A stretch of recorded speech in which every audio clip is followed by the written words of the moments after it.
and welcome to the Doofcast, the official variety podcast of doofmedia.com. My name is Scott Daly, and this is my co-host, Matt Freeman. Matt, inventory check. Food rations, half available. Flares full. Medkit, half available. Breathing fluid. 4 vials available. All right, sounds good. This week on the show, we are continuing our Deconstructing Director series with the 8th entry.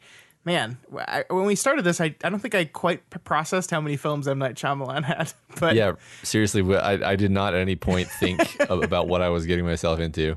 I mean, it's been highly enjoyable. It has, yeah. But yeah, we've been doing this for a while, haven't we? Yeah, we are on film number 8, discussing the films of M. Night Shyamalan. This week, we are talking about 2013's After Earth, a film directed by M. Night Shyamalan, but co-written by, this wasn't his script, but he still gets a screenplay credit, and I'm not quite sure what that means. But this is a bit of a different movie for Night, bit of a different movie for us as well. We're going to have to approach this a little differently because what he did on it was a little different. But yeah, it's pretty interesting, actually. Yeah, it's going to be a fun discussion. That will be a full spoilers discussion, as all of these are.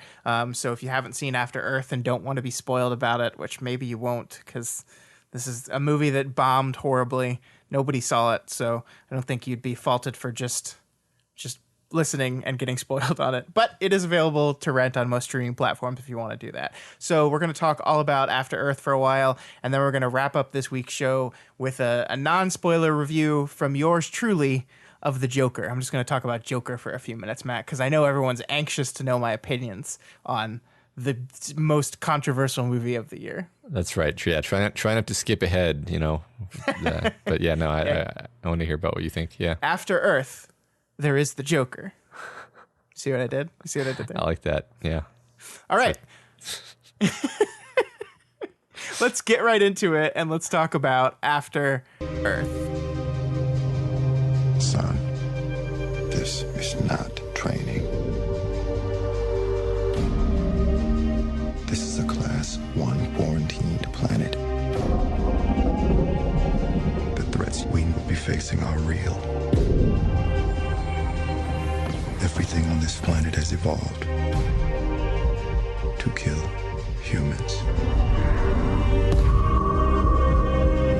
Every single decision we make will be life or death. But if we are going to survive this, you must realize that fear is not real.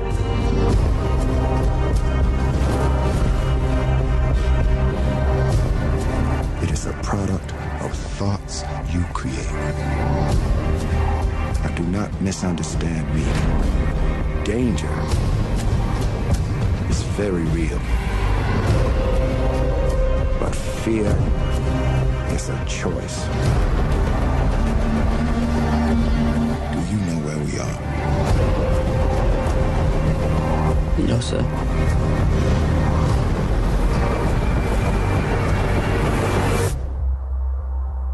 This is Earth. All right, Matt, give me the summary of this bad boy. A crash landing leaves Kitai Rage and his father Cypher stranded on Earth, a millennium after events forced humanity's escape. With Cypher injured, Kitai must embark on a perilous journey to signal for help. It's a pretty good summary, IMDb. Good job. Yeah, that's what happens in the movie. Good job, yeah. Yeah, so this is a movie starring Will Smith as Cypher Rage and his son, Jaden Smith, playing his son, Kitai Rage. It also has Zoe Kravitz in it in a role that she's barely there. And that's pretty much it. There's some other actors, but it's mostly just those two. Yeah, true. It's got Thormund. Giantsbane, yeah. Giantsbane, it does. Yeah. He is a Tormund giant. Yeah, he does have a very small role. You're right. Yeah. He scares a small child and then promptly dies. So it's perfect. I love it. I was so happy. Yeah. And of course, this, like I said, this was written by Gary Whitta, but Will Smith himself has a story credit. M. Night Shyamalan also has a story credit. So let's get into this movie, Matt. This is definitely different. It's 3 years after the disaster that was Avatar: The Last Airbender, and Knight hadn't done a lot of other things, and then Will Smith comes to him with this movie. Will you direct this movie for me? And Knight says yes. Matt, had you seen this movie before, and what'd you think of it? So I thought I had seen this movie before, and then as I was watching it, I realized that I had seen maybe 10 minutes of this movie, and for some reason thought that I had seen the whole movie. And what I thought of it was I really surprised myself by enjoying it. We talked about like, oh yeah, everybody knows that Shyamalan started out he started out with his best movie, and then he went gradually downhill, and then he made his bad movies, and then he kind of hit his nadir with The Last Airbender and After Earth, and these are just terrible, terrible movies, and justified his career imploding and him being a pariah. I don't think that narrative is true at all. Actually, this movie was competently made. The script was pretty good sci-fi adventure script. Like it hits all the notes that you want it to hit. It's got weaknesses. I'm sure we'll talk about the weaknesses. I don't think the directing is one of the weaknesses at all. I think the directing is great, actually. And I enjoyed this movie a lot. How about you, Scott? What did you think? Yeah, I definitely seen this movie before. I don't remember what I thought about it the first time. I remember this being the movie that had the monster that smells fear. That's the only thing I remembered about it. Remember, this is the Will Smith Shyamalan movie with the fear monster, and that's it. But I was surprised at how much I liked it too. Like it's certainly better than The Last Airbender. Do I think this is M. Night's best work? No, absolutely not. Do I think that there's problems with this movie that, as you said, we will get into? Yes, absolutely. But overall, I was struck with a feeling of this is fine to good. And that is certainly a lot better than everything in society, culture, and my memory would lead me to believe about this movie. I was very surprised. Yeah. I think there are pretty much two main things that I didn't like. The first one, so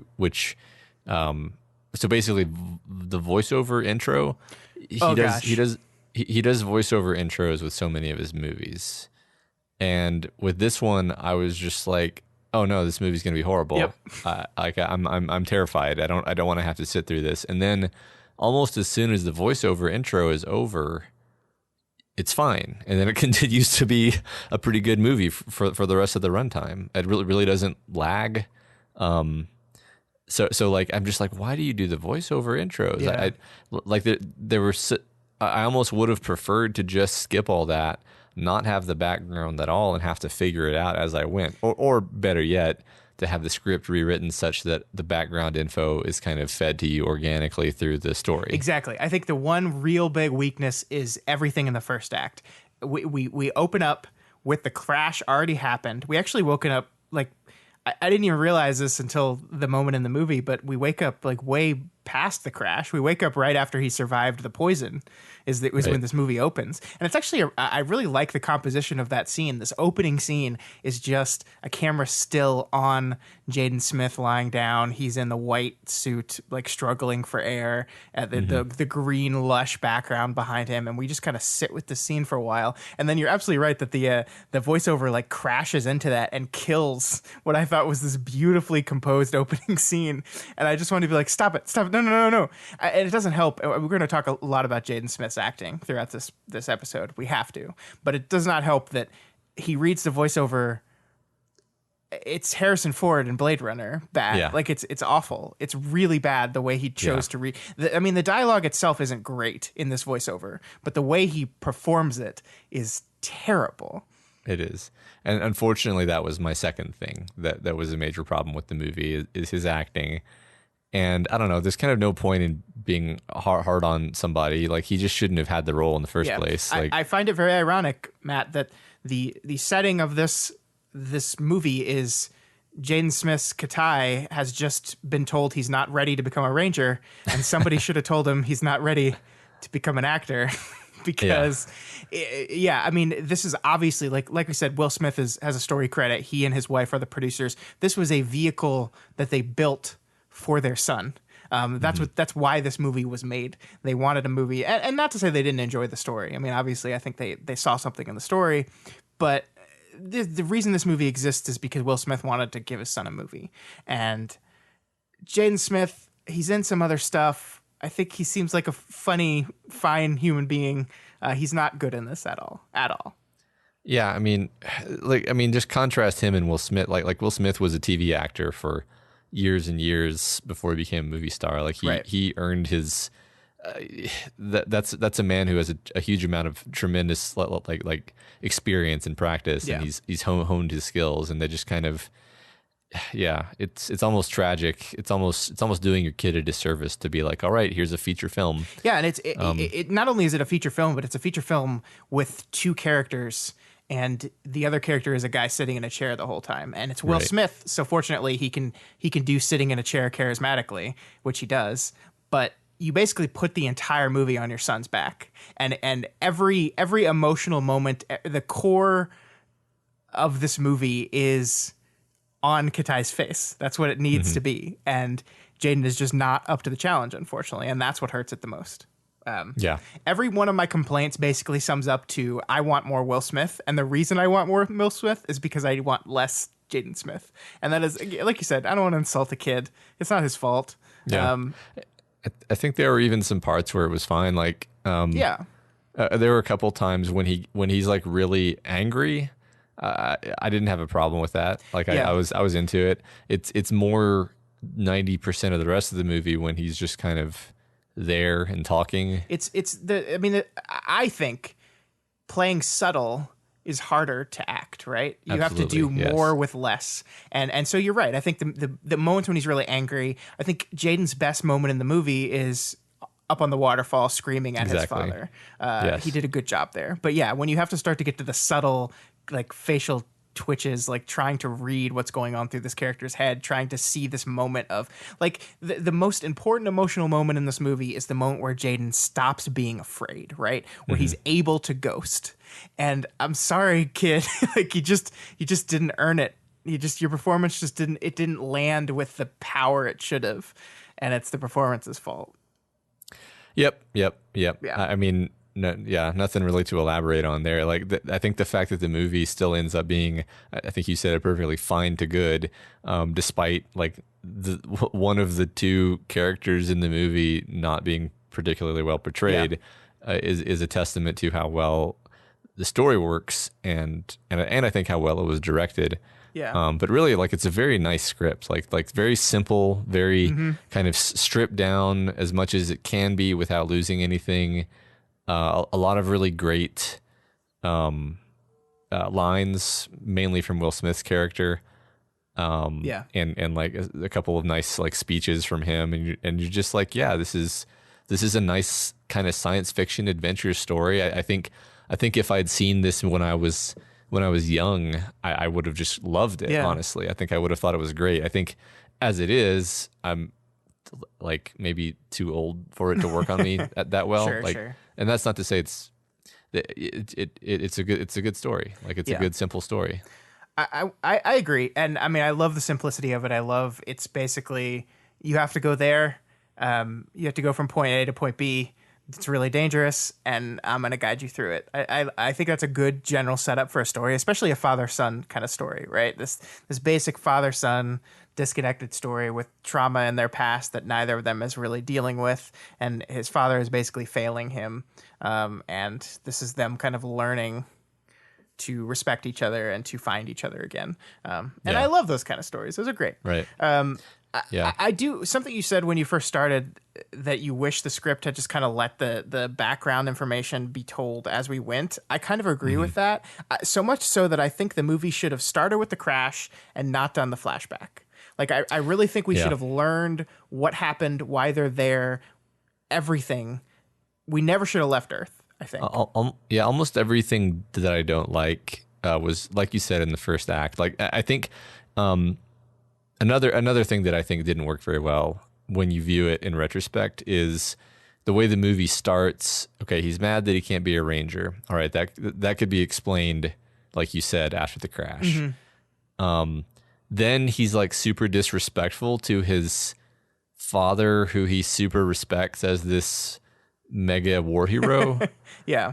But then that element of him being disrespectful never shows up again until the waterfall scene. And that's the thing, is it shouldn't have shown up until the waterfall scene. He should have been bottling up his rage, completely bottling it up until that moment. But as it is, it's like, okay, he was disrespectful and then he put a lid on it and now it's coming basically, just completely agree with you. I did think the scene on the ship, like some of the sci-fi stuff looks cool. I like the aesthetic. Oh, I love the aesthetic. I want to talk to you for a while about just the design of this culture. It's fascinating. But I agree that you could have found a way to do that without those specific scenes. Yeah, and I mean, there's a lot of weird stuff thrown into it. Like, I think the one thing that you would lose that I would love is the moment when the guy without a leg stands up to salute Will Smith. I think that's a great moment, not only because you can see it in his son's eyes, and Jaden plays that about as subtle as an atom bomb, but still, it's a really important moment that pays off specifically in the ending. Like, I think that's one of my favorite parts of the movie is when they pay off that specific thing. But there's other things there, like, man, the reading of Moby Dick with the daughter thing, like, I just didn't know what they were going for there. Yeah. Like, Moby Dick is a book with a very, very well-trod metaphor. And so if you bring it up in your movie, the assumption is you're going to play off that metaphor. Right. And the book the movie has nothing to do with anything Moby Dick related. What's the white whale? Right, I mean, yeah. It works within the story as this thing to establish that he felt very close to his daughter, and the death of his daughter really caused him to break away from the family. And so he's he has no relationship with the son at all. Like, it's a good plot device for doing that, but why that book? Unless it's just so we can get a shot of whales at the end of the movie and cap off our B plot environmental message. I don't know. Yeah, the environmental message was one thing where it's like, okay, fine. I guess that's in there. It doesn't intrude on the film at all. It's just kind of there. Yeah, well, and that was one of the worst things about the intro. Like, that's one of the things where I was like, oh my God, what the hell am I getting into? Was where they were just like, humans ruin their Earth, and it's like that really isn't a major theme, other than the fact that they're on Earth and there's all the animals trying to kill him. But it's like, okay, but that's just a cool science fiction element more than like a thematic setting. Yeah, I mean, the fact that they're on Earth really doesn't matter. Yeah.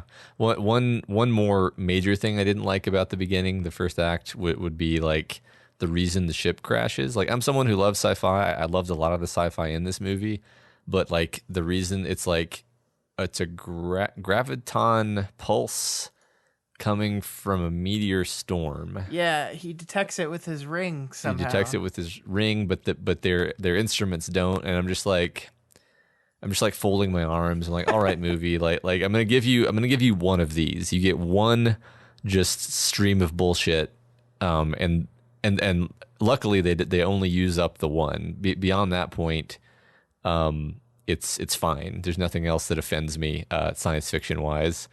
I can even buy like the lung fluid as a plot device. That's fine. Yeah, that was fine. I mean, a lot of the science, you're right, is not great. Like, I'm trying to imagine what a planet would look like where it gets below freezing every single night, and I don't think it would look like this planet looks. It gets below freezing every single night before it actually starts getting dark at all, somehow. Yeah, that's true too. A lot of this doesn't make sense. Like, the geothermal areas don't make, like, a lot of the actual science doesn't make sense. And the thing is it's remarkable that you're actually okay with it. Yeah, because it doesn't actually matter. I mean, like, the Ursa as a weapon is pretty shitty. Like, if you're going to engineer a thing to kill humans, like, being able to to smell fear is great, but give it eyes too. Yeah. It's also a cool ability is vision. Yeah. Also, the way you defeat these things is you just wear airtight suits. Boom. Interesting. Defeated. Yeah, no, they don't have that technology anymore. One cool thing about the Shrike. Oh, I just said the wrong thing. The Shrike. I called it the Shrike because it impales people on trees. That's hilarious. Like a what is that book? Dang it. Hyperion. Thank you. Yeah. Yeah. Well, I was thinking about that comparison. I was going to make that comparison. Yeah. Like it impales people on trees. I was like, oh, cool. Like that was one image from the intro sequence where I was like, oh, cool. It's like the Strike. But then it's like, no, it's not really like the Strike at all. Other than that, it is cool that it does that specifically to set off people's fear response, though, because that is very, like, if this monster hunts off of fear and it's invisible and that's its advantage, then like it's just got to be like, boo. Yeah. It's got to scare you somehow to be able to track you. So I like that element. But I mean, it's impractical as a thing, but it works thematically because like getting over your fear is something that the kid is struggling with. Yeah, right. That's the thing is I really like, I didn't go into this movie like I'm a Shyamalan shill and I want to like this movie. I was expecting it to be trash and to think it was about as bad as The Last Airbender. And I even remembered not liking it is the thing. Like I remembered watching it and not liking it. I think what may have actually happened is like it was on in my house and I walked in and out of the room a few times and like saw some scenes and was like, yeah, I don't think this looks good. And that's where I got my judgment from. So I was really pleasantly surprised that I enjoyed the movie. I guess like one thing I wanted to talk about is, you know, the directing and how that was done. I think you were telling me earlier that the directing duties were kind of split up in an interesting way. Yeah. So M. Night Shyamalan did not direct Will Smith's son. That was done by Will Smith. Will Smith was responsible for the story and was responsible for coaching the actors. M. Night Shyamalan's goal or his job in this movie, according to the experts at IMDb, was to handle composition, framing, and help out the DP on cinematography. So really, he just touched on that part. There was no acting coaching by M. Night.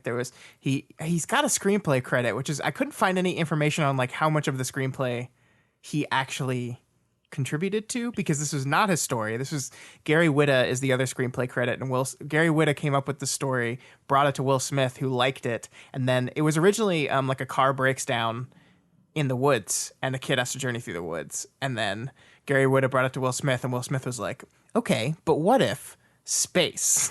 And that's what they decided to do with it, and that's when they brought M. Night Shyamalan in. So I'm not sure how much Shyamalan wrote the script itself, but yeah, like he is not doing the full suite of director duties here. He is just focused on the camera in a way that has not been true in any of the other movies of his we've covered. So, you know, to really deconstruct Shyamalan in this movie, we have to focus on what he's doing with the camera, what he's doing with the composition, the set direction, the production design. All this stuff is decisions that went through him. So, and that is where I think the movie kicks ass. Exactly. The costumes are great. I think consistently across all Shyamalan movies, one thing you can say is the costumes are great.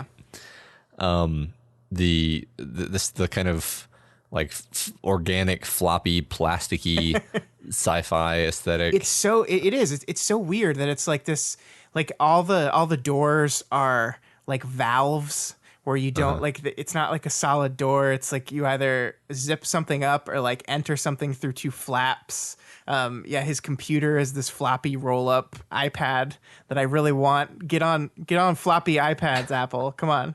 Yeah. It's this wonderful, interesting aesthetic. Like when we do see the Nova Prime city, it's like it seems like there's no glass anywhere. It's like all like, I don't know what to call, like sailcloth basically. Yeah. I don't know what to call it. It's all like open air and like I mean it seems like the climate must be extremely mild. Is one thing you're thinking. Is like they seem to just want the wind to be blowing through their house all the time. Yeah. Which like it kind of seems idyllic actually. Yeah. Like the way they're living, you're like, oh, that seems like a nice way of living. Sure. Even though there's nothing on Earth that's really quite like that to compare it to, right? Like it's not like you can point to like, oh, the so and so people of the so and so islands who don't have any walls and they just have canvas. Right. There are no sharp edges really at all, except for the weapons. Like even their ship it's borderline organic looking. Yeah. Kind of looks like a manta ray a little bit, right? Yeah, absolutely. And on the inside of it, it's like you're inside a tube. Mm-hmm. Yeah. Yeah, their seatbelts are these smooth yeah, it's all like the weirdest thing for me is when he goes to the docking bay and he goes through basically like car wash brushes, right? Like it's just it's so fascinating and interesting. It's like one of the reviews I was curious, like after I finished the movie I was so curious because I was like, why did people hate this so much? Because I first thing I did is I pulled up Rotten Tomatoes and I saw 11%, and I'm like, dear God. I mean, yes, this isn't like the best movie in the world, but 11% of critics, that's shocking to me. So I was looking up what people liked, and one of the things that people said is it's uninspired in every single way. It's like everyone was just like going through the motions, and I'm like, look at the set design, look at this, like this concept. It's like it's not just going through the motions. Like someone put care and thought into this stuff. Yeah, and also like uninspired. Like, well, first of all, I did think the story was well done. Yeah. Like it doesn't. What do you? It doesn't have to be. Does everything have to be inspired? I don't know. I mean, it's one of those critic words that I don't know if it actually means anything. So one thing I kept thinking about when I was watching this movie was 1998's Lost in Space, Yes. But the thing is, I loved that movie when I was 13. Yeah, because fucking Joey from Friends gets a cool metal helmet on his head. It's just everything about it is perfect when you're 13. Yeah. It's a fantastic movie when you're 13. I haven't seen it as an adult. I'm pretty sure it's a garbage movie. Yeah, it is. What's funny is it's got a 28% on Rotten Tomatoes, which is better than this movie. And After Earth is a way better movie than Lost in Space. A way better movie, right? Yeah, I mean, After Earth even has a kid that doesn't act very well in it. So Lost in Space does. Lost in Space. I think it has two. It has the same problem. Yeah. Yeah. Yeah. Yeah. I mean, I don't know. It's got Gary Oldman and William Hurt though. So I guess, true. you know, but this is Will Smith, but he is just sitting in a chair the whole time. And I mean, we'll talk about Will Smith a lot, but he is playing like, he's a wonderful, charismatic actor. The character he's playing is a muted, reserved character, which is a very like not Will Smithy thing to do. But I think he does it well. I think he did great. Yeah, like he's expressing so much complexity in his. Like, think about the scene when he realizes that his son doesn't actually have enough breathing apparatus. Yeah.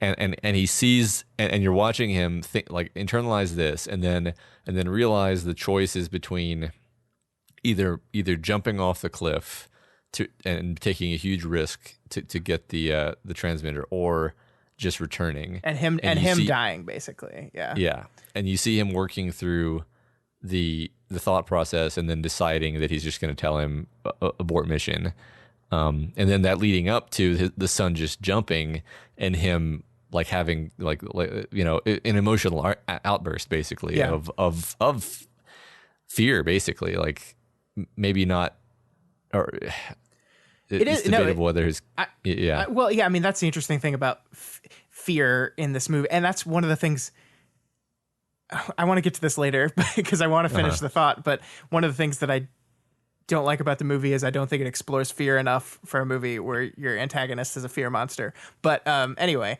I think he is afraid there, and I love in that moment where he jumps off. You see Will Smith go from terrified, yelling at your son not to do this, to right back into business mode, right? Like he does it, he jumps off, and then you see Will Smith like take a second, do proverbially kneeling down. He can't, like his whole kneel down thing, but he kind of does it, and then he pulls out the screen and starts directing him again, and it's like telling him, you've got something on your tail. Like, it's just like you see the transition in his acting there. You see him go from unsure, doubtful, to scared, to collected again. Yeah, absolutely. Yeah, I love that whole sequence. Yeah, that's the thing is really there's we say it's just him sitting in a chair, but like every time the camera cuts back to him, it's moving the plot along, right? Yeah. Like he's having to do surgery on himself. He's looking for the creature and realizing he can't find it, and he's frustrated about this. Yeah,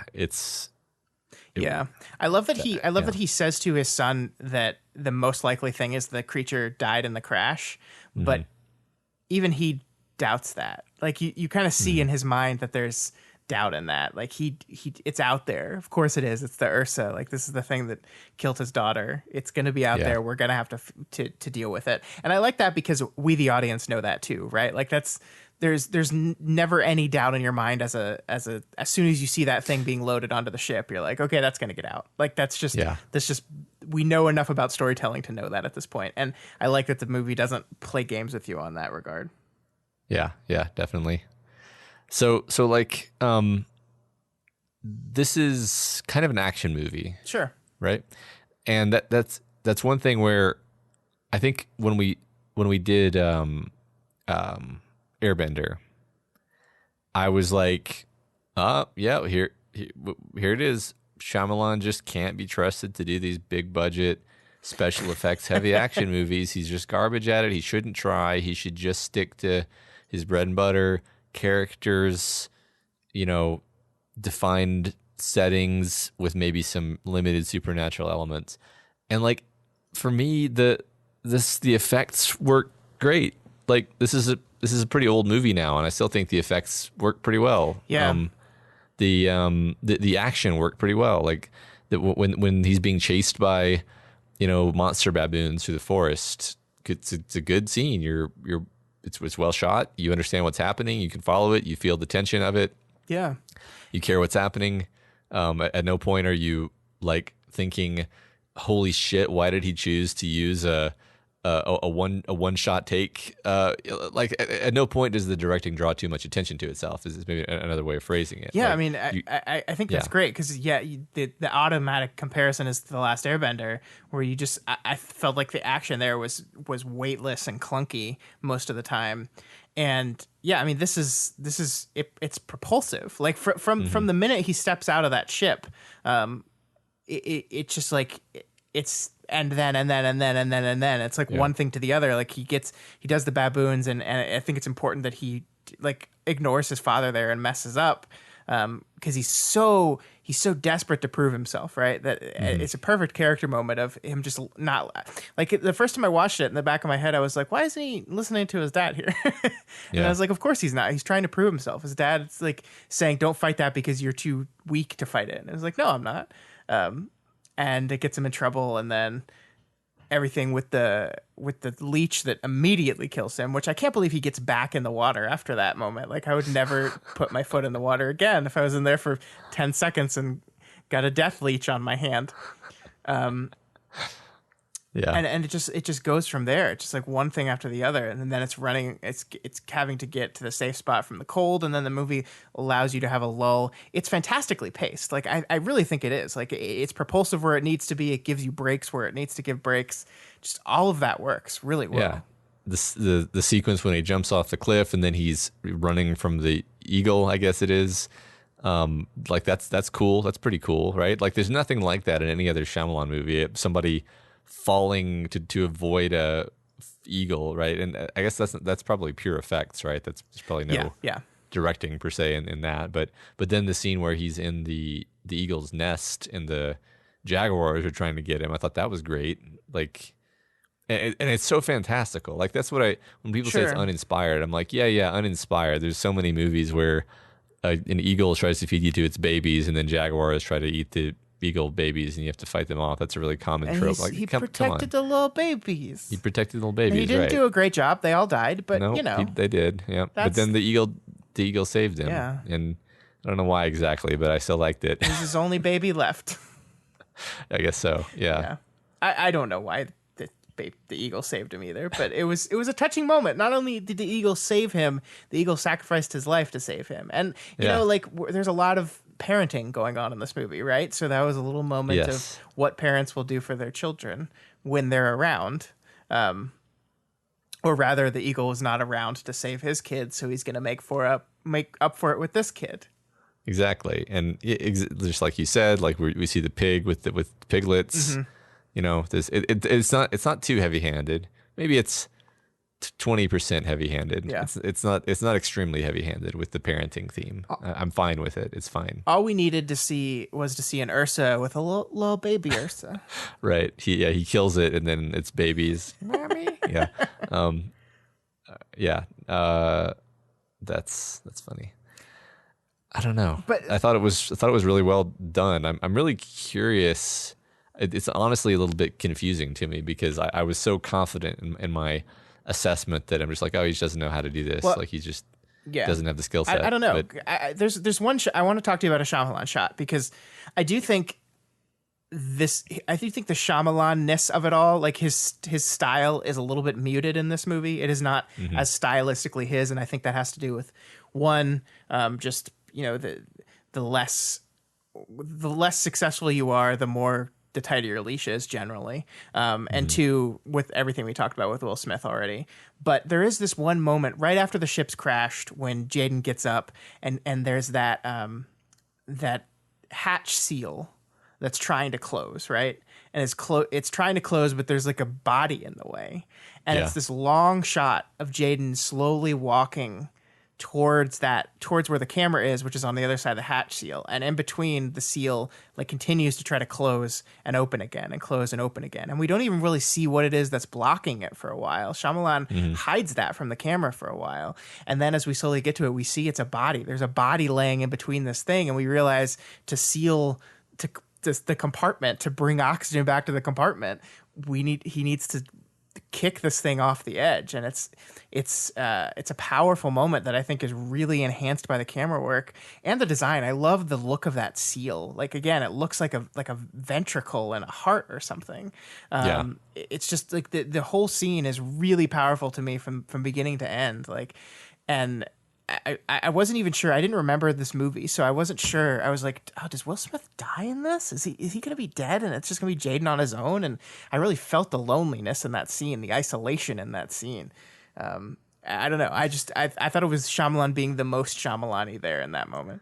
I thought it was acted pretty well too. Like you can see how disturbed he is that he has to shove this dead body off the ledge, and then presumably they're the body that falls down quite a distance. That was a great scene. I can't really, it's such a striking style. Normally when we have these conversations, I'm able to kind of flip through the movie in my head and be like, oh yeah, and this was a cool moment too. But like a lot of the directing, I think like you're saying, was just very functional. Mm-hmm.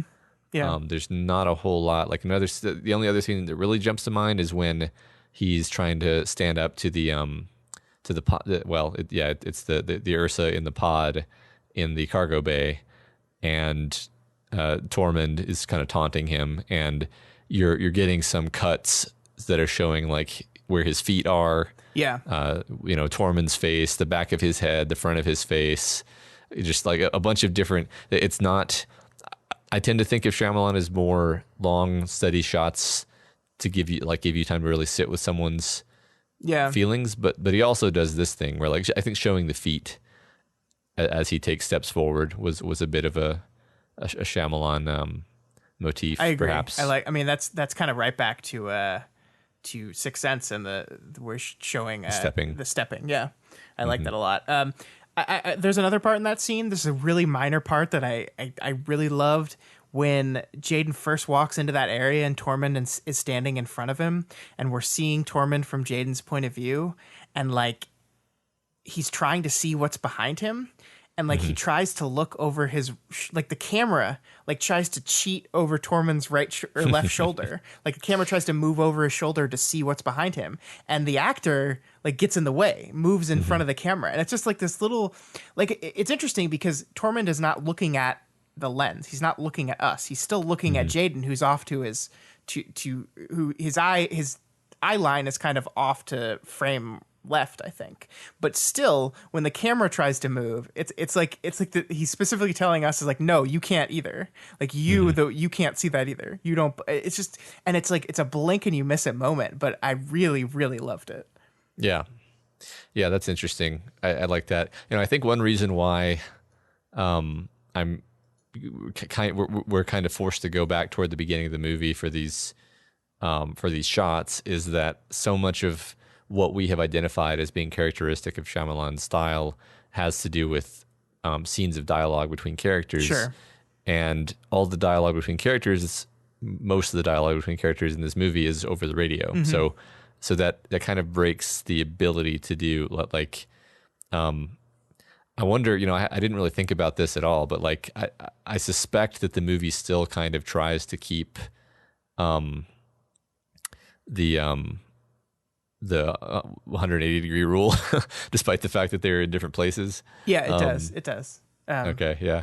It is. I mean, I think that's a scene worth talking about, right? That the biggest scene where the two of them are having a conversation is the one time where the movie slows down at night, and he asks his father the question about how'd he do it the first time he ghosted, which means not getting rid of all your fear, right? Mm-hmm. And it's this powerful story, this long monologue Will Smith gives, and I mean, I think what Shyamalan does smart with it is he doesn't try to do too much. Like, I think there'll probably be a tendency, a want there to try to do a lot with it, because it's really just two characters talking. They're not even looking at each other. They're not in the same room. They're talking over the radio, and you kind of want to be flourishy with it, but to trust Will Smith's performance, where really Shyamalan, I don't think there's another camera angle in this scene. I think he puts the camera in one place and just sits it on Smith and lets Smith tell a story. And he does edit over to Jaden a couple times, but he does it sparingly. He doesn't want to break away from the character too much.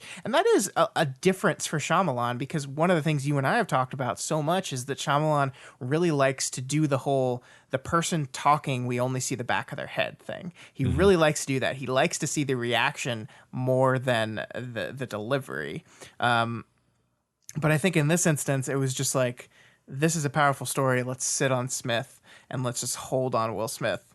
And I think it makes that more impactful. And he kind of does, like, it's not totally stationary. I think he does a few pull-ins. Or push-ins, rather. I think he does. Just to kind of increase the emotions. When you switch from a wide to a close slowly, it really emphasizes the emotional point. It helps the apex of the scene build naturally to that moment. And he does that. It's like, this is not complicated stuff, right? This is simple, and I think it works because it's simple. Yeah. Normally those pull-ins distract the hell out of me, because I notice it's one of the few camera movements that I notice and I'm like, oh yeah, I'm watching a movie. But for some reason, you're absolutely right. He does do that there, and I did not notice it. It did not bother me. So I don't know why that is. I think that's fascinating. But yeah, like it's an interesting shot, right? Because he's lying on his back and the camera's above him looking down. He's almost looking right into the camera. I mean, it's off to the side, but it's a very kind of straight on shot for most of it anyway. Sure, yeah. As he's given this emotional speech. Yeah, that was great. Yeah. And I was trying to think of other camera moments I liked. I did, as much as I don't think Jaden Smith earned the moment of no fear, I really like how that moment is told via the composition of the frame, because I think it's honestly, now that you just said that, I think it is specifically to match the shot with Will Smith talking about the first time he ghosted, because it is a overhead shot, a bird's eye shot of Jaden lying down on the ground.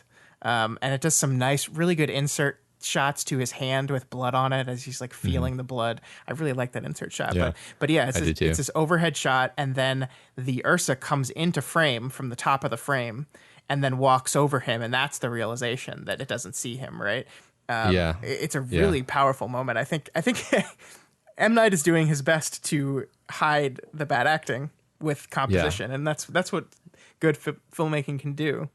Yeah, that's true, and I think you're right, because the parallel is even more strong, because Will Smith talks about seeing his blood bubbling up through the water, and here Jaden is feeling his blood and again connecting to blood. Yeah. Another great thing they I also like about they that also got sequence, hit on the shoulder. They both got hit on the shoulder. That's true. Yeah. Yep. Another thing I love about that sequence is that, and maybe I'm misinterpreting this. I can't really be sure, but Smith. They're both Smith. Will Smith, like at some point during that sequence collapses and kind of slides down against the wall, and he's like, and it cuts back to him a few times, and it just shows his face kind of staring blankly, and then finally, after the moment that Kitai has killed the creature, it cuts to a different angle on Will Smith, and you see that he's watching this happen on the monitor. Yeah, you think maybe he's dead, right? You're not sure. You're not sure exactly. Yeah, I think you're absolutely right. I think that was intentional to really. I thought, to really sell, like, yes, your father saw you do that. He did see it. absolutely. And it would have been different if you had been watching Will Smith watch this and knowing that that's what he was watching. I think. Yeah. So yeah. I like that. That's the thing is a lot of scenes in this movie work extremely well, and a lot of it is because of, I think, the directing. Yeah. So really, I'm angry that this movie did so poorly. Like, yeah, it's not the best movie in the world, certainly. Yeah, I mean, but I think it's just like, I don't know. I think Jaden Smith, is tough to overcome. Like, I think especially if you're, I mean, if you're a critic that sees hundreds of movies a week, you just don't have patience for things anymore, right? Like, I mean, yeah. If I wasn't watching this for this podcast, specific to look and try to learn more about Night, I don't know if I would have had the patience for it after that opening. Yeah, good point. I mean, do you remember like the period of time when Jaden Smith was in movies? Because I do, because he was in Karate Kid, right? He was in Karate Kid. He was in The Day the Earth Stood Still. Apparently, he was. I don't actually remember that. Weirdly, I remember he was in. Was Go Pursuit ahead. of Happiness? Was he the kid in that? He was the kid in that. He was so young that he really wasn't. Yeah, that wasn't his movie. So I think it's possible that people were like tired of that, like they like this is sort of a social punishment, like quit putting Jaden Smith in goddamn movies type like it may have. I genuinely think like at a certain, especially if you're a critic and you're like, I'm pretty annoyed that you keep shoving this really mediocre actor in my face and putting him, like, he probably also ruined Karate Kid, honestly. Like, that's a Jackie Chan movie, could have been awesome if it had a good kid actor who could carry the performance, and also I'm not saying it would have been good. I don't actually know whether that would have been a good movie or not, but I love Jackie Chan, and Jackie Chan's great in that movie, actually. So I don't know. This is a bit of a this is my week of like ridiculous theories, apparently. But my theory at this point is like people were punishing this movie because they were tired of Jaden Smith. And really, after this, apparently he does 2 other films. Yeah. But they are pretty. First of all, not the next one is in 2018, 5 years later. So he definitely took a big old break after this one. Yeah. So it worked. The punishment worked. It does. Yeah, I mean, and I think, when you kind of scan through most of the reviews, most of what people say about this is this, they call like vanity project for Will Smith, like vehicle for Jaden Smith. Like, that's the thing they're most talking about. So yeah. So, which is a shame. Which is like, yeah. I guess I'm not to retread the things we've already said, but like, yeah, it's his acting is genuinely bad, but I still don't think it ruins the movie, which speaks to how well the story and the directing and everything else about it work. Yeah.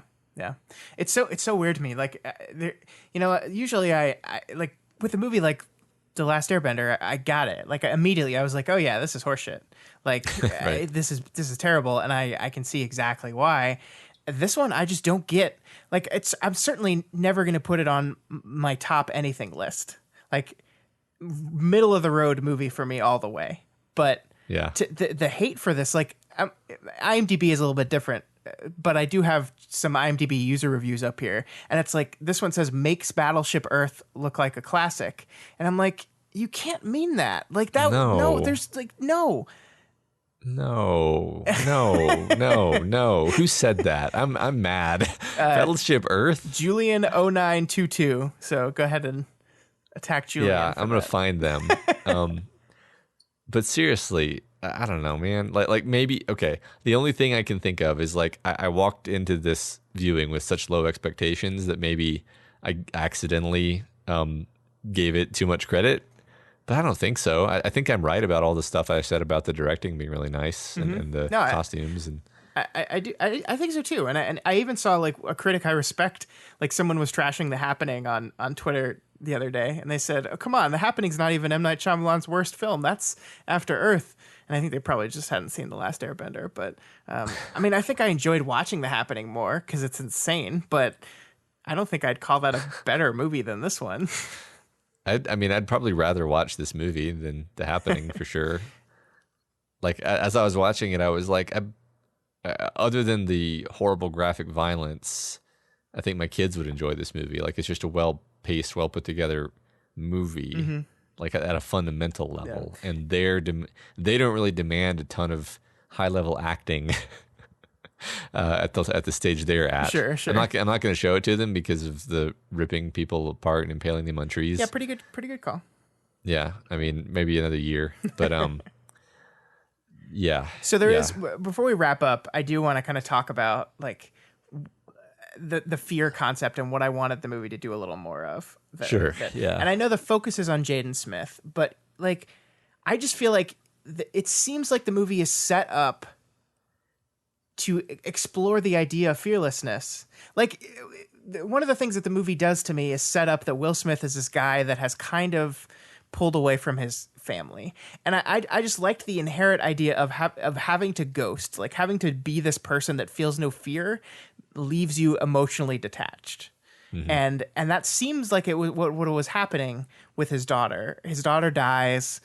He's already doing this ghosting thing. He pulls away from his family.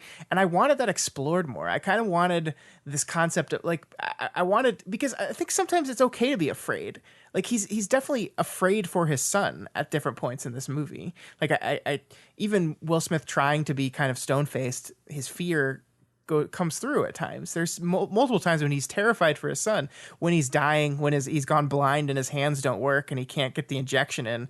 Like Will Smith is playing that scene afraid.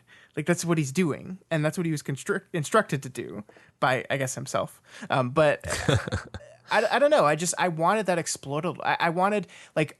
On Jaden's side, it's this idea of overcoming fear, but I wanted the other side of that coin, right? I wanted a realization from Will Smith that what he's been doing has damaged him in some way. And I think they're kind of going for that. Again, I think the line he says to his wife at the beginning, like, this is it, after this I'm retiring because I want my family back. I think that was a bad call. I think that being a realization at the end of the movie is good. I think setting that up is going to happen regardless at the beginning of the movie, I don't like that as much. Yeah, I agree 100%. I think that a lot of the stuff that you're saying was subtextually there to be read into. Yes. And part of me likes that it's subtextually there to be read into. I agree 100% that having him already, because then there's no arc for him. Yeah. There's no arc for him if he's just like, I've already recognized that I want to spend more time around my family and that I've alienated myself from humanity. Yeah. He needs to learn that during the movie. And he needs to learn that through the process of understanding that like it would have been interesting, right? If he was genuinely unconcerned about his son's danger and then that gradually broke down and then until he was terrified. Yeah. And I'm kind of imagining a scene where the great ghost is discovered by the Ursa because he's terrified for his son. Yeah. And this important, it's a moment where Jaden can realize how much his father actually does care about him, and it's a moment for Will Smith to also have that realization, right? I mean that seems like a moment that just writes itself into the story. Yep, that would have been awesome, Scott. Good idea. Yeah, so I think that's and I think you're right that all this is there subtextually, but I agree like that just having those moments would be great. And yeah, I mean like I almost want that scene at the beginning to, instead of him saying, I'm going out again and this is going to be my last time, I think I want the scene with his wife to be like, I'm leaving tomorrow. And her being like, you just got here.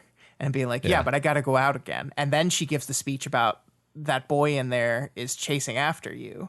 And and pushes it on him rather than it being his decision. Right. I think that's so much more interesting. And you're right, gives him an arc. He needs an arc. That's the one when I say I want more Will Smith in this movie, what I want is that arc. And yeah, it didn't, it wasn't there. Well, because the beginning is just strictly inconsistent, right? He decides to take the boy with him, and then the boy's with him, and he's like, all right, I'm going to grab some shut-eye. Stop talking to me now. and like that would have played so much better if the boy had been pushed on him. Sure. And then he's like, God damn it. And I like that scene a lot to begin with because like it's this horrible attempt from Jaden Smith at conversation. Like it just is like, I'm reading the book. I'm reading the book. And he's just like, yeah, your mom told me. Okay, I'm going to go to sleep. Yeah. It's perfect for a character who like doesn't really want his kid to be there. Exactly. But as it is, it seems like he's trying to bring his kid along and take him on as the protege. I mean, there's definitely, I don't know. The idea, like you said, that this is a movie about an extremely successful man trying to induct his son into the world that he lives in, and his son really wants to be there with him, but isn't quite up to snuff. And the movie is about that struggle. Like, I don't know what I was saying there, other than the fact that the movie is about what the movie is meta about. But yeah, like I think that would have been way better. That because he does his only arc, Will Smith's only arc is basically just Jaden's arc, which is learning that Jaden is actually good, which he already believed. He was never sold to us, right? Like, because I think the movie wanted to sell that to you, but it didn't. Or like, here's a question that I think is legitimately not conveyed. Like, did Will Smith hold him responsible for his daughter dying, or did Kitai just think that his father, like, was that projection? I mean, I think he did a little bit. I think he did, because I think the idea, his response to that question is, the only thing that matters is if you feel that way. And which to me is like an admission. Like, I don't want to say, but it doesn't matter what I think. It matters what you think, because that's how you overcome your fear, is by overcoming your own self-doubt and your own guilt and stuff like that. I don't know. Right. I don't know. Yeah. Like, I'm just imagining the last line in the movie being like, I want to go work with mom, which is a great line. It's really funny. And then Will Smith saying, yeah, me too. If we didn't know that was going to happen anyway, right, that would have landed like amazingly. Yeah. Yeah. This is true. This is all 100% true. Let me get Knight on the phone. We're going to redo this. Yeah. I think we could probably swing a remake of this film. I think there's a big audience that are craving a remake of After Earth. Definitely. $25 million opening weekend on a $130 million budget. Yeah, totally. With starring Will Smith, the biggest draw in the world. Yeah. Yeah. I guess 2003 was a really rough Will Smith time. 2013, rather. Yeah. Yeah. Yeah. All right. I guess so. Anything else you wanted to say about After Earth? I guess, I mean, just the fact that, like, I was surprised how much I liked it. And if you skipped this one, I'm trying to think if I recommend it. I'm somebody who really likes science fiction. I'm really a sucker for science fiction. And so if you're somebody who likes like cool, like nice character stories told through science fiction, maybe give this a try if you haven't watched it.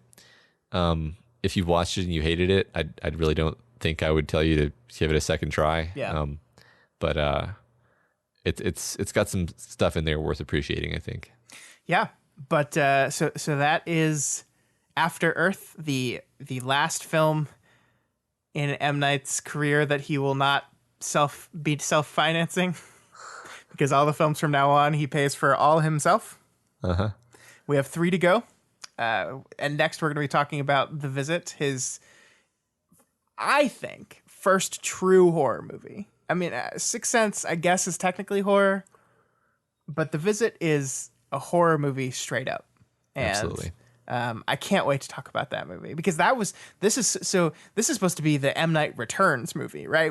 We now have gone through this and disagree with this narrative fundamentally, but this is the one that everyone likes. So I'm really excited to see our takes on it. Yeah. And I mean, I guess this is kind of related to that, but just, it's funny that, like, I have this mental impression of, like, oh yeah, he had this big lull after his career was destroyed by making Airbender and After Earth. And what actually happened was Lady in the Water is 2006, Happening 2008, Airbender 2010, After Earth 2013, The Visit 2015, Yeah. Split 2016. There's no lull. There's no lull. He never stops. He never stops. He never stops. Yeah, maybe like one more year in there. Yeah, he makes a movie every 2 to 3 years since Sixth Sense. Yeah. I love this guy. I know. I love him too. I can't wait to finish this up. I'm really looking forward to you saying Split and Glass. But The Visit's going to be a good time too, because I don't like found footage movies typically, Matt, and I enjoyed The Visit. I really did. Mm-hmm. Yeah, I can't wait to talk about that. Yeah, me too. All right, so that is After Earth. We will be back with Shyamalan in a few weeks to talk about The Visit, and I can't wait. Doof. Let's talk about another movie, Matt. Tell me about Joker, Scott. Let's talk about Joker. So, so like After Earth was a movie that everyone hated, and I don't understand why. Joker is a movie where I am genuinely shocked at people's opinions on. I don't understand why people like this movie so much. I'm as confused as After Earth why people like this movie so much. Like, and let me be clear here. Like, I am confused by the people that love this movie, and I am doubly confused by the people that were like, "Oh, this movie's really dangerous. This is going to be a really dangerous movie because it incites people to violence, because it's messing with a very risky topic." And Matt, I wish this movie took more risks. Like, this movie is so safe. It's so safe. Like it is the most unsubtle thing I've ever seen. Todd Phillips in this movie like tries to do everything and does nothing, and it is not saying anything remotely complicated. Here's what Joker is about. Society is bad. That's it. Society's bad, and it will make bad people. If you step on people too many times, they're going to become bad people, especially if they already have mental illnesses and you take away their medicine because funding is cut. And because society's bad. Yeah, because society's bad. Yeah. And that's it.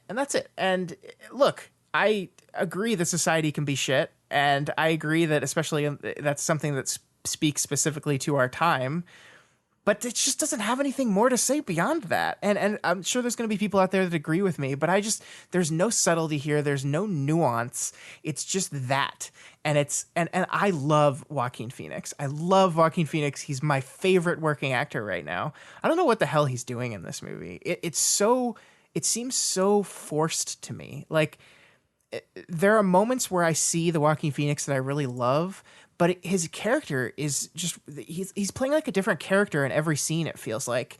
And in a different kind of Joker movie, you could be like, oh, well, that makes sense because he's playing like a guy that's so unhinged that there's no connection. Like, he's just a different person constantly. But that's not what this movie's supposed to be doing. So it's just, I just don't buy the character that we see at the beginning of the movie becoming the Joker and the way he's acting at the end of the movie. It's just like, I don't know. It's just like, it was a dull movie for me. It was not saying anything particularly interesting to me. I think Fight Club is doing what this movie wants to do way, way, way better, with more nuance, with better direction. I think it's a mess. I think it's really a mess. Just from what it sounds like to me, I haven't seen it. Would you blame the script more than the director, or do you think there's some blame to smear around? Yeah, I mean, I think Todd Phillips is not the best director. I mean, I'm not going to sit here and pretend like I didn't find Old School and Hangover hilarious, like his comedy films. Like, I did indeed find those movies very funny.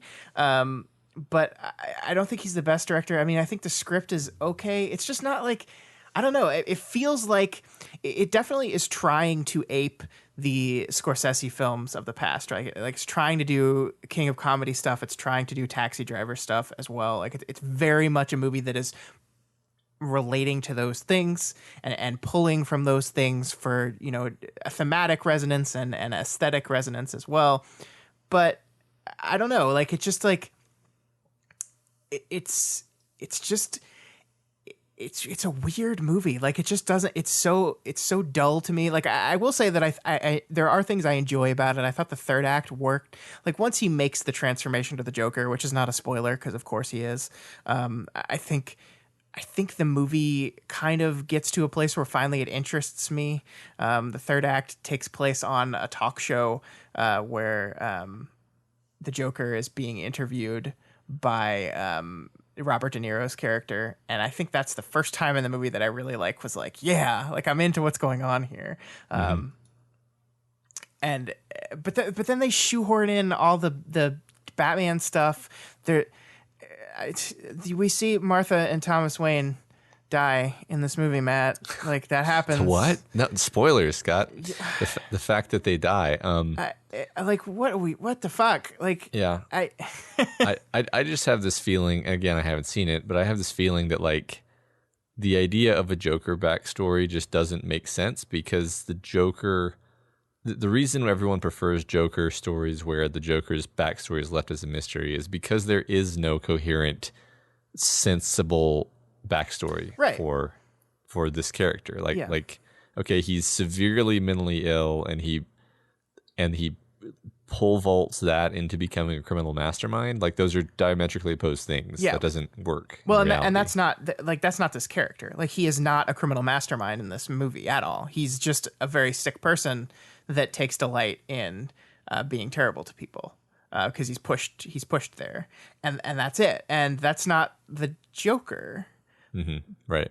I mean, and that's okay. Like, I think it's fine to do a movie about a character who is pushed beyond his limit by the evils of society. That's, I mean, it's interesting, but you shoehorn all the Joker stuff into it. And I get why they did that, because this movie made $100 million this weekend. Like, they would not have made $100 million if they made a movie about Joaquin Phoenix, the clown. Like, it just, it would not have done that. But so I get it, but it's just like, it feels like a movie at war with itself in a lot of ways too. Like, it's certainly not like the pro incel, like, white nationalism, like power screed that everyone was writing about on the internet for. It's just not that movie at all. Like, it's not even close. Like, I don't even know what those people were thinking. It doesn't have enough of a point and take enough risks to be that movie.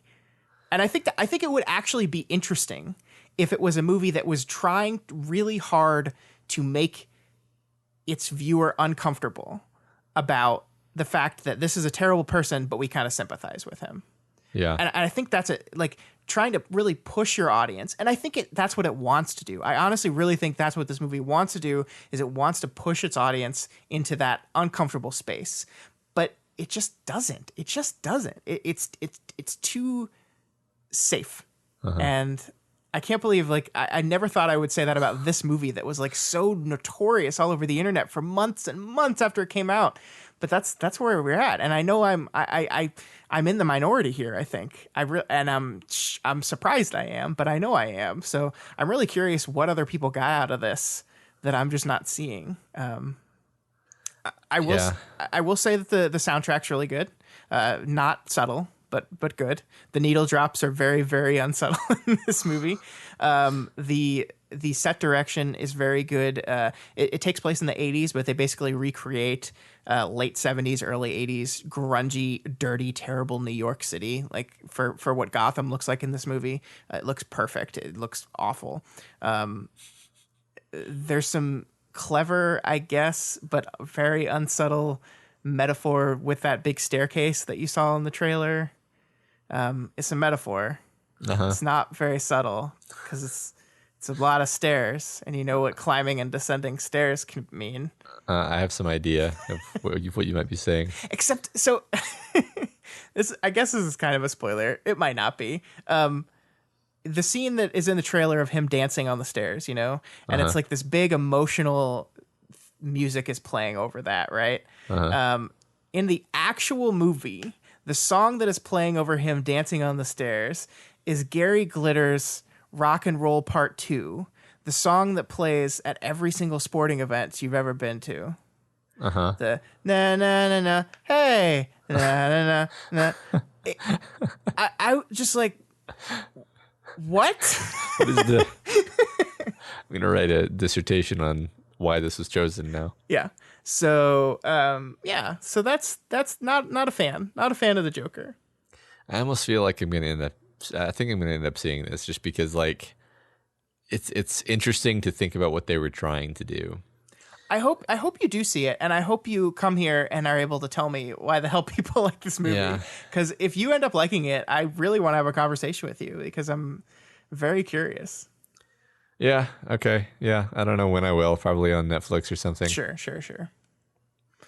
All right, so that is The Joker, and that is this week's episode. I just got to finish things off with pissing off a lot of people because that's what we love to do. Yeah, finish strong, right? Yeah. Yeah. And I don't feel like I should need to say this, but let's say it. Like, if you liked the movie, I'm happy for you. I wish I liked the movie. I wanted to like this movie. I love Joaquin Phoenix. I love him so much. Nothing would have made me happier than to love this movie. So I am as disappointed in me as all of you that like this movie are. Well, it's good to know, and I'm sure that makes them feel better. Yeah. Now send your hate mail to doofmedia@gmail.com or on our Twitter account @doofmedia. Also, let us know what you thought about After Earth. If our conversation spurred you on to give it a try and you're like, why did we take that 90 minutes of your life away from you? Let us know. Yeah. If we violated your trust and you're now no longer listeners, at least throw us a line and let us know. Okay? Sure. Yeah, thanks. If you're not already subscribed to this podcast, and you still want to, we encourage you to do so and ensure you never miss an episode. You can find us on iTunes, Stitcher, and YouTube. Again, we're back. We're back. Google Play, pretty much anywhere else podcasts can be found. You know, it's funny because if people just listen to this show, they won't even know about any of the YouTube They won't even stuff. know we were off YouTube. Yeah, we were off YouTube. It was a whole thing. They punished us, and we fought the law, and we won. We did, yeah. Yeah. Sort of. Long story, but yeah. You can find this and all the other shows we do over at our website, doofmedia.com, where they will always be, regardless of the whims of YouTube. And if you like what we do here and want to support us, consider becoming a patron of Doof Media. Head on over to patreon.com/doofmedia. You can pledge $1 a month or whatever else you can afford to help ensure we keep growing, keep making new stuff, and keep getting to go see The Joker, I guess. I don't know. Keep defending movies that have an 18% on Rotten Tomatoes. Yeah, that's 11. It's 11. Oh, sorry. Oh my God. Okay. Yeah. Also, please consider rating and reviewing us on Apple Podcasts. Every review helps us to get more exposure and introduces new people to the content that we make here.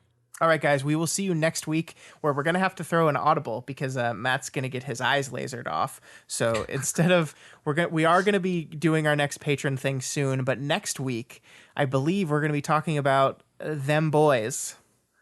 Yeah, probably. Why did I say it like that? We're talking about The Boys, the Netflix or the Amazon show. Probably, yes. Probably. Most likely. It'll be a surprise. We'll see you all next week.